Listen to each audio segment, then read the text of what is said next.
জিনে কাদেরকে কাদেরকে ধরে? বেশি মহিলার আক্রান্ত,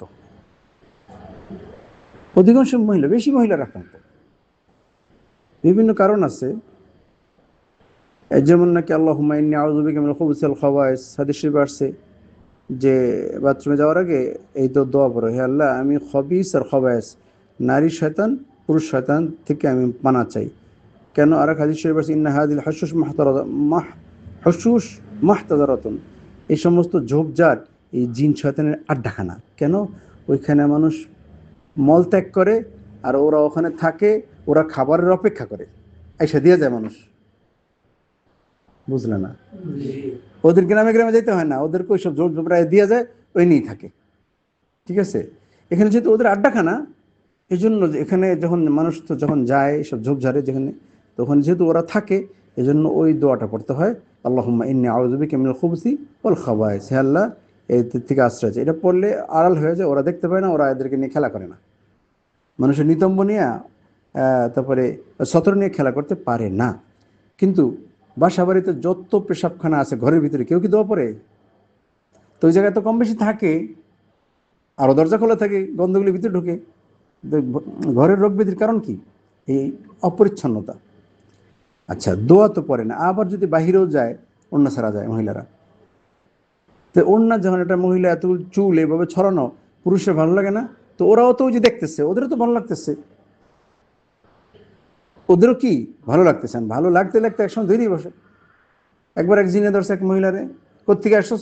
খোরাসান থেকে আসছিস। খোরাসান থেকে ইরানি আর এক দেশেরটা ধরছে। তা কেন ধরছিস? অন্য ছাড়া চলতেছিল, আমার ভালো লাগছে। অন্য ছাড়া চলে কেন? তখন আর বলছে তো খোরাসান থেকে অন্য আইনা দিতি তুই, এখন আসছো বেহতিয়াতি খোলামেলা চলা, আবার ওদের ময়লা জিনিসগুলো বা এবং জায়গায় ফালায়। তারপর ওরা কি করে, কোত্থেকে আসলো, এটা কোন ঘরের, এটা কার, তারপরে ওখানে বসে নজর দেয়। যখন বাইরে বের হবে, ময়লা লুকিয়ে রাখতে হয়, মাটিতে পুঁতে রাখতে হয় মহিলাদের ময়লা, নতুবা ওরা খুঁজে খুঁজে আসে। বুঝে আসছে? আচ্ছা, এখন আসুন, যেই সমস্ত মহিলাদের স্বামী বিদেশে, ওদেরকেও জিনে ধরে, এর প্রমাণ ভুরি ভুরি। কেন ভাই, বিদেশ যে গেছে আর আসে না, বহুদিন হয়ে গেছে, আর পাহারা দিবে কারা? ওই বাড়ির জিন্নাত দেখে এখানে একটা খালি জায়গা আছে, এখানে কোনো নাই, লোক নাই, তাই এটাকে আমরা পাহারা দিই। ওরা খুব ধরে, মানে বহু একসাথে ওই বাড়িতে বসে নিয়মিত কখন বের হলো কখন ঢুকলো, এগুলো সবসময় নজর দিয়ে রাখে। প্রমাণ প্রমাণ দেই। এক মহিলা বলতেছে যে আমি খালি সাপ দেখি, আমি খালি সাপ দেখি। কেমন সাপ? কালা সাপ না। বলতেছে আমি তরকারি মাত্র রাখলাম, ছাদের উপর থেকে পড়লো একটা সোনালী রঙের সাপ। আর জিন সাপ দেখে মানুষ ভয় পায় না, এমনি সাপ দেখে ভয় পায়, জিন সাপ দেখে ভয় পায় না।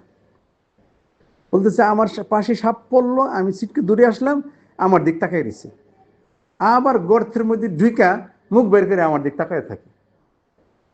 সে ভয় পাইতেছে না, আমি চিল্লাচিল্লি করতেছে, এখন যায় দেখে নাই, মানুষ ডাকবে মারবে। এইভাবে গর্তের অভাব নাই, ওনারে পাহারা দেয়, নিয়মিত সাপে পাহারা দেয়, তার দিক তাকায় থাকে, ভয় পায় না। আজীব ব্যাপার না? এ তাজা কাহিনী, কয়েকদিন আগে। হ্যাঁ, মানুষ সাপটা দেখে ভয় পাইতেছে না, আর সাপটা মানুষের দিক তাকায় মজা নিতেছে। আর এমনি সাপ দেখলে তো দৌড় দেয় না, আর মহিলারা টিকটিকি দেখলে দৌড় দেয়, সেখানে সাপ দেখে ভয় পায় না। কেমন? তার মানে কি ভয় পাবে কেন? সম্পর্ক তো আগের থেকে আছে কিছু কম বেশি, মানে একটা নজরের সম্পর্ক আছে না। উনি কাম করতেছে, সে চালের উপর থেকে সব দেখতেছে, নিচে পড়ছে, ভয় পায় না কম, মহিলা ভয় পায় না। উঠে গেছে, মানুষ ডাকতেছে, ওই যে দিক তাকাই দিছে। এখন আসো, কেন এই মহিলার সাথে এই কাণ্ড? আর উনি রাত্রে প্রায় সাপ টাপ দেখে। কেন এই কাণ্ড? ওনার স্বামীরা দীর্ঘদিন যাবৎ নেই, তার পাহারা দিছে কারা? দুদিন। এখন স্বামীটা আসছে ঠিকই, স্বামীর সাথে সম্পর্ক ভালো না, এত বছর পরে আসে বিদেশ থেকে, ওই মায়াগুলো যে শুয়ে থাকে, দেখছো অবস্থা? কেন এই কাণ্ড? জিনের নজর স্বামীর সাথে সম্পর্ক বিচ্ছেদ করে রাখে। এই জন্য আয় থেকে গেল, পরে যা বললো, গেলাম তো আগ্রহ করে, আর শান্তি পেলাম না। তুমি এটা তো দিচ্ছ, করাও। এই অবস্থা। স্বামীর ফোন দেখলে মেজাজ গরম হয়ে যায়, কারণ দীর্ঘদিন স্বামী না থাকার কারণে ওই যে ওদের নজর পড়ছে, এখন স্বামী আচ্ছা এই এক কাহিনী, এবার চলে যায় আরেক জায়গায় যাই। আর এক জায়গায় এক মহিলা এরকম, স্বামী কুয়েত থাকে, স্বামী আসছে, জিনের উৎপাত শুরু হয়ে গেছে। এখন বাপ আসছে আমার কাছে, তখন আমি বললাম কি, স্বামী বিদেশে আসছে তো তাই। হুজুর একটা সত্য কথা বলছেন। এভাবে মানে একেবারে মিলে যাওয়ার কারণটা কি? স্বামী দেশে আসছে, এখন জিনের ভালো লাগতেছে না, এতদিন আমাদের নজরে ছিল, এখন আরেকজনের দখলে, এটা তো সহ্য করতে পারছে না, এই বিভিন্নভাবে ডিস্টার্ব শুরু করে দেয়। হ্যাঁ, যেই নৌকায় মাঝি নাই, আর নৌকার কি অবস্থা হবে? যেই বাড়িতে তার স্বামী নাই, তো মহিলার কি অবস্থা হবে? এই জিনগুলো নজর দেওয়া রাখে, পাহারা দেওয়া রাখে, এবং তারা তাদের বিভিন্ন অঙ্গিকে তার থেকে মজা নেয়। এই জন্য কি করো, হাদিসে শিখাই দিচ্ছে, যখন ঘরের থেকে বের হবো তখন এই দোয়া পড়ো, বিসমিল্লাহি তাওয়াক্কালতু আলাল্লাহ, লা হাওলা ওয়ালা কুওয়াতা ইল্লা বিল্লাহ। তখন কি করে, ওরা পাহারা দাঁড়ায় থাকে না রাস্তায় ঘরের পাশে, তখন একটা একটা বলে, আহা কি হইলো, তো বাইসা গেলো, কিছুই করতে পারলাম না, ভাবছিলাম সঙ্গে যাবো, আমাকে অনুমতি দিল না, ওর সাথে একটু থাকবো, অনুমতি দিল না। তো এই দোয়া হাদিস কেন পদে পদে শিখিয়ে দিচ্ছে, এই জন্য তো শিখিয়ে দিচ্ছে।